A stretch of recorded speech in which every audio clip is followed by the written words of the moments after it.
The dim red emergency lighting of the derelict human frigate Vanguard's Lament painted everything in blood and shadow. Sergeant Marcus Hale crouched behind a half-melted console in the central corridor, his pulse rifle clutched in sweat-slick hands, the last power cell blinking critically low. His left leg was useless, shattered by a lucky plasma round during the boarding action, and every breath sent fresh agony spiking through his ribs. He was the last survivor. The rest of his squad lay scattered through the ship like broken dolls. He heard her footsteps before he saw her, light, precise, the soft click of vexillary claws on deck plating. Then she stepped into the open. She was beautiful in the way a blade is beautiful, tall, lithe, obsidian carapace gleaming under the emergency strips, for elegant arms moving with lethal grace. Her golden compound eyes scanned the corridor with cold calculation. The insignia on her shoulder plate marked her as an elite shadow weaver, the Vexillary Empire's most feared assassins. In her upper right hand she held a sleek neural disruptor, already humming to life. Marcus raised his rifle anyway, finger trembling on the trigger. "Come any closer and I take you with me." The assassin tilted her head, mandibles clicking once in what might have been amusement or irritation. Her translator rendered her voice smooth and surprisingly soft. "You are Sergeant Marcus Hale. Your death has been ordered by both our commands. Resistance is inefficient." She took another step forward. Marcus fired. The plasma bolt grazed her left shoulder plate, leaving a smoking scar but doing no real damage. She moved like liquid night, dodging left, then right, closing the distance in 3 impossibly fast strides. Before he could fire again, one of her smaller arms slapped the rifle aside while another pressed the disruptor against his temple. Cold metal kissed his skin. The weapon's charge built with a rising whine. Marcus closed his eyes, waiting for the end. It never came.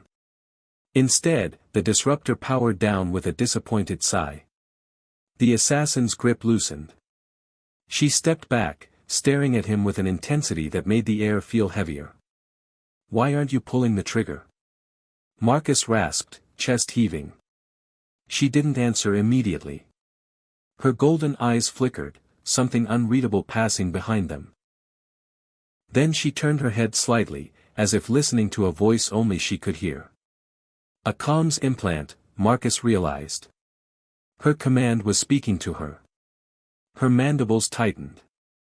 "Confirmed," she said aloud. "Target acquired. Termination in progress." But she didn't move. Marcus watched her claws flex around the disruptor.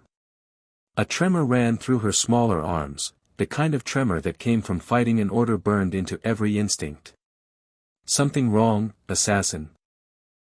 he asked, trying to buy time, trying to understand why he was still breathing. She looked back at him. For the first time, her voice carried a fracture. "They call you the Butcher of Epsilon Reach. They say you slaughtered 3 entire broods during the last offensive. That you laughed while their hatchlings burned." Marcus's stomach twisted. "That wasn't me. That was Colonel Reyes. I tried to stop the orbital strike. They court-martialed me for it.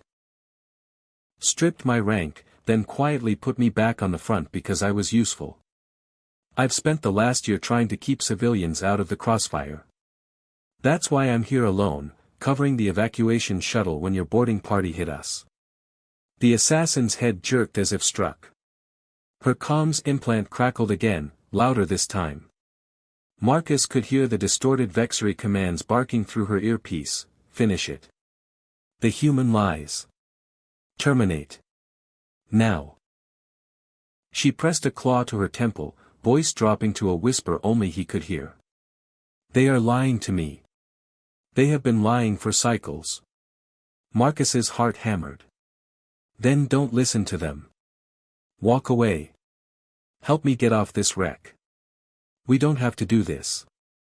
For a long, suspended moment she simply stared at him. The emergency lights pulsed like a dying heartbeat.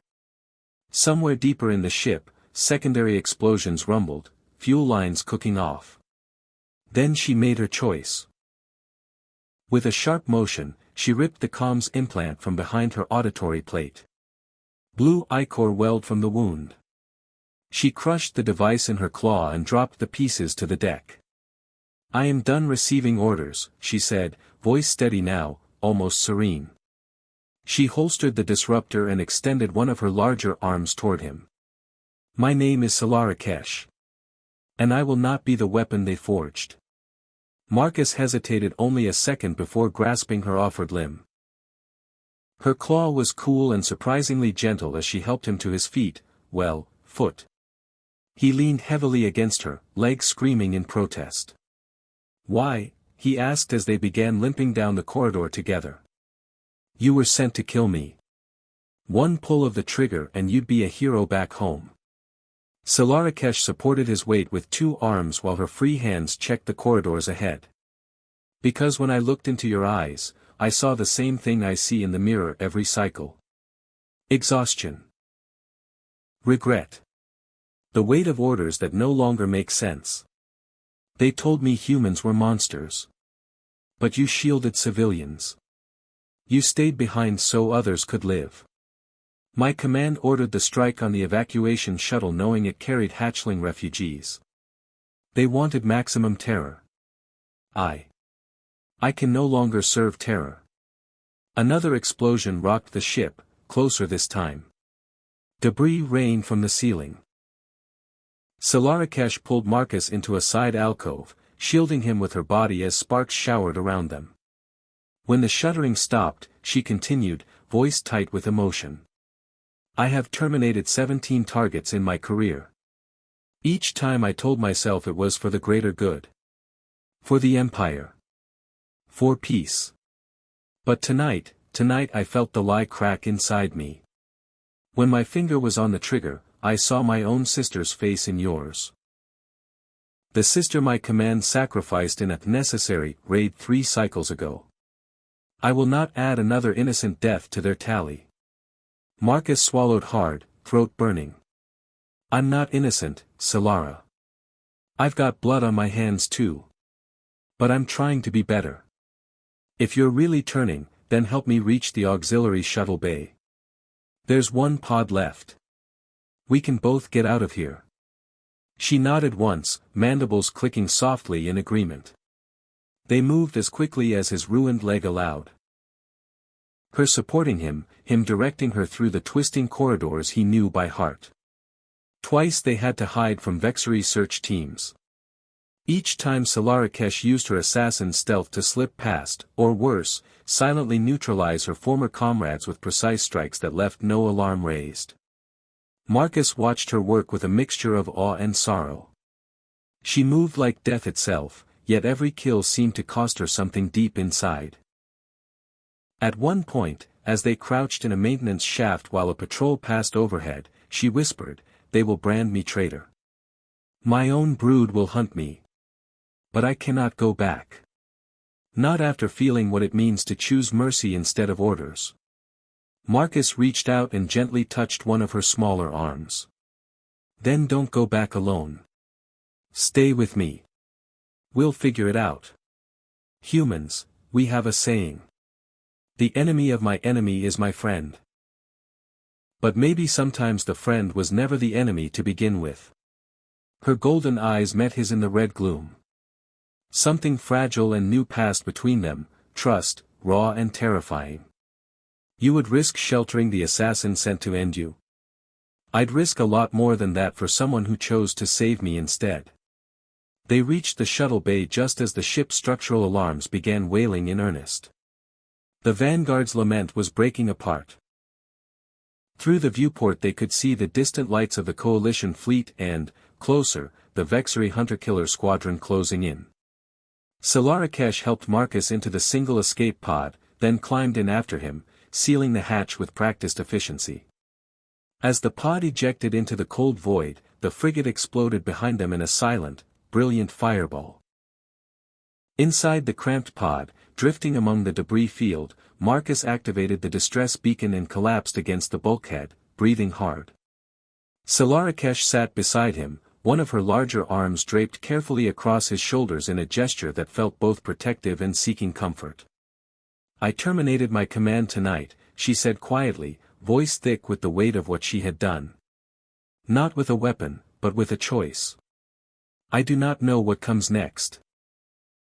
Marcus turned his head to look at her, their faces close in the dim pod lighting. Next is we survive. Then we tell the truth, both sides. Maybe we start something new.